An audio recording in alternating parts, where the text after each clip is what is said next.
BHP അധ്യക്ഷൻ വിജി തമ്പി കൂടി നമ്മോടൊപ്പം ചേരുകയാണ്.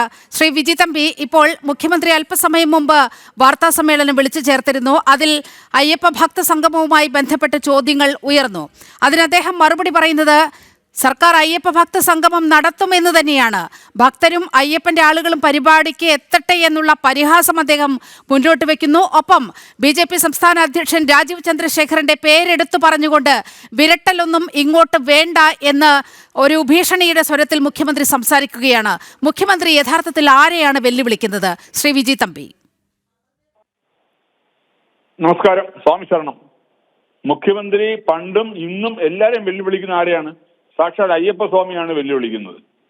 അദ്ദേഹം പണ്ട് സ്ത്രീ പ്രവേശന വിഷയം വന്നപ്പോൾ അദ്ദേഹം അയ്യപ്പ സ്വാമിയെ വെല്ലുവിളിച്ചിട്ടാണ് രഹന ഫാത്തിമയെ പോലീസ് അകമ്പടിയോടുകൂടി ശബരിമലയിലേക്ക് അയച്ചത്. അന്ന് ഭഗവാന്റെ തീരുമാനപ്രകാരം അത് അവർക്ക് പടി ചവിട്ടാൻ പറ്റിയില്ല. എന്നാ പിന്നെ അടുത്ത പടിയാവട്ടെ എന്ന് പറഞ്ഞിട്ടാണ് ഭഗവാനെ വെല്ലുവിളിക്കാൻ വേണ്ടിയിട്ടാണ് അദ്ദേഹം രാത്രിയുടെ മറവിൽ രണ്ട് സ്ത്രീകളെ, കനകദുർഗയെയും ബിന്ദു അമ്മണിയെയും അവിടെ ചുമന്നു കൊണ്ടുപോയി അവിടെ കൊണ്ടുവന്ന് ആചാരലംഘനം നടത്തിയത്. ഇതൊന്നും ആരെ വെല്ലുവിളിക്കാനാണ്? സാക്ഷാൽ അയ്യപ്പസ്വാമിയാണ് വെല്ലുവിളിക്കുന്നത്. ആ വെല്ലുവിളിച്ചതിന്റെ അനുഭവമാണ് പിന്നെ പ്രളയവും കൊറോണയായിട്ടും അല്ലെങ്കിൽ നിപ്പയായിട്ടും ഒക്കെ ഇവിടെ നമ്മൾ കണ്ടത്. ഞാൻ ചോദിക്കട്ടെ, അതിനുശേഷം ഈ വിഷയത്തിന് ശേഷം എപ്പോഴെങ്കിലും കേരളത്തിൽ ഒരു സമാധാനത്തിന്റെ അന്തരീക്ഷം ഉണ്ടായിട്ടുണ്ടോ? രാഷ്ട്രീയപരമായാലും ശരി, അല്ലെങ്കിൽ വ്യക്തിപരമായാലും ശരി, അല്ലെങ്കിൽ എല്ലാ രീതിയിലും. അപ്പൊ ഇത് ശ്രീ പിണറായി വിജയൻ ഉദ്ദേശിക്കുന്നത് എന്താ? കുറെ ഹിന്ദുക്കളെ അപമാനിച്ചുകൊണ്ട് അല്ലെങ്കിൽ അവരെ തൃണവൽക്കരിച്ചുകൊണ്ട് കുറെ ആൾക്കാരുടെ കൈയടി നേടാം. പിണറായി വിജയനും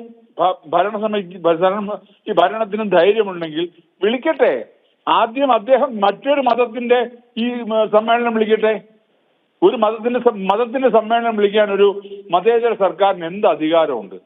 ഒരു പ്രത്യേക മതത്തിന്റെ, ഹിന്ദു മതത്തിന്റെ അല്ലെങ്കിൽ വേറെ മതത്തിന്റെ വിളിക്കട്ടെ. ആദ്യം അദ്ദേഹം അത് വിളിച്ചിട്ട് അങ്ങനെ ഒരു സംഗമം സർക്കാർ നടത്തട്ടെ. അപ്പൊ നമുക്ക് മനസ്സിലാക്കാം. പിന്നെ മാത്രമല്ല, ഈ പറച്ചിലിൽ മാത്രമല്ലേ ഉള്ളൂ ഭക്തസംഗമം. എവിടെയാണ് ഇവരുടെ ഏതെങ്കിലും ഒരു പോസ്റ്ററിലോ എന്തെങ്കിലോ ഭക്തമുണ്ടോ? ആഗോള അയ്യപ്പ സംഗമം അതാണ് പറഞ്ഞിരിക്കുന്നത്. കാര്യം ഭക്തരവിടെ വരുന്നില്ലല്ലോ. ഈ പിണറായി വിജയൻ ഭക്തനാണോ? ഉദ്ഘാടനത്തിന് വരുന്ന അദ്ദേഹം ഭക്തനാണോ? അദ്ദേഹം പറയട്ടെ, ഞാൻ ഭക്തനാണെന്ന് അദ്ദേഹം പരസ്യമായിട്ട് പറയട്ടെ. ഞങ്ങൾ അംഗീകരിക്കാം. ഭക്തസംഗമമായിട്ട് ഞങ്ങൾ അംഗീകരിക്കാം. ഞങ്ങളെന്നല്ല, എല്ലാ ഹിന്ദുക്കളും അംഗീകരിക്കും. ഒരു പരസ്യമായിട്ട് ഇന്നിപ്പോ അദ്ദേഹം വിജി തമ്പി, ഈ ദേവസ്വം ബോർഡ് മന്ത്രി പോലും ഭക്തനല്ലല്ലോ.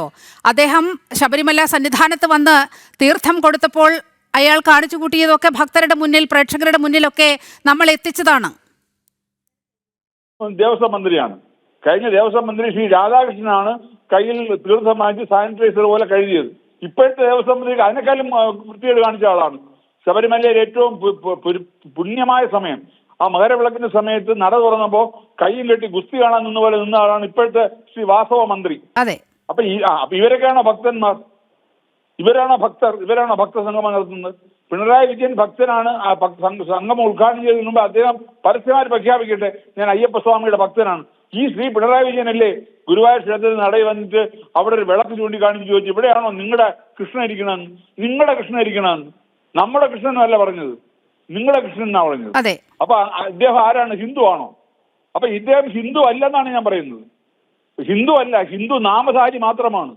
അയാളെ ഹിന്ദുവായിട്ട് അംഗീകരിക്കാൻ കഴിയില്ല. അങ്ങനെ ഒരാള് അയ്യപ്പ സംഗമം നടത്താൻ പാടില്ല എന്ന് തന്നെയാണ് എല്ലാ ഹൈന്ദവ സംഘടനകളും പറയുന്നത്. അവർ ഒരു മാറ്റവുമില്ല. പിന്നെ അവരുടെ ധാർഷ്ട്യം മൂലം അവർ നടത്തും. അവർക്ക് നടത്താൻ പറ്റും. 3000 പേരെ കൊണ്ടുവരണമെന്നും ബുദ്ധിമുട്ടില്ല. തൊഴിലുറപ്പുകാരെ കൊണ്ട് നിർത്തിയാലും 3000 പേരാവും. അത് വേറെ കാര്യം. പക്ഷെ അങ്ങനൊരു സംഗമം ഈ പുണ്യ പമ്പയുടെ തീരത്ത്, അതായത് പമ്പ ഗണപതിയുടെ മുമ്പിൽ അയ്യപ്പസ്വാമി ആറാടുന്ന കളവിന്റെ അവിടെ നടത്തുക എന്ന് പറയുന്നത് ഇത് അയ്യപ്പസ്വാമിയോട് കാണിക്കുന്ന ഏറ്റവും വലിയ ക്രൂരതയാണ്. അതിന്റെ അനുഭവം ശ്രീ പിണറായി വിജയനും അവിടുത്തെ മന്ത്രിസഭയ്ക്കും അതിൽ പങ്കെടുക്കുന്ന എല്ലാവർക്കും കിട്ടും. ഒരു സംശയവും വേണ്ട. ഇത് അടുത്ത പഞ്ചായത്ത് തെരഞ്ഞെടുപ്പും അല്ലെങ്കിൽ നിയമസഭാ തെരഞ്ഞെടുപ്പുമാണ് മനസ്സിൽ കണ്ടുകൊണ്ട് ഇങ്ങനൊരു ഉഡായിപ്പ് പരിപാടിയുമായിട്ട് ഇറങ്ങുന്നെങ്കിൽ അതിന്റെ തിരിച്ചടി തീർച്ചയായിട്ടും കിട്ടിയിരിക്കുന്ന കാര്യം 100% ഉറപ്പ്. കാരണം അയ്യപ്പൻ സത്യമാണ്. കലിയുഗത്തിലെ ഒരേ ഒരു ഈശ്വര അവതാരമാണ്. നമ്മുടെ കേരളത്തിന്റെ ഭരദേവതയാണ് അയ്യപ്പൻ. ആ അയ്യപ്പനെ തൊട്ട് കളിച്ചാൽ പണി കിട്ടിയിരിക്കും. സ്വാമി ശരണം. വളരെയധികം നന്ദി ശ്രീ വിജി തമ്പി ഈ ഘട്ടത്തിൽ പ്രതികരിച്ചതിന്.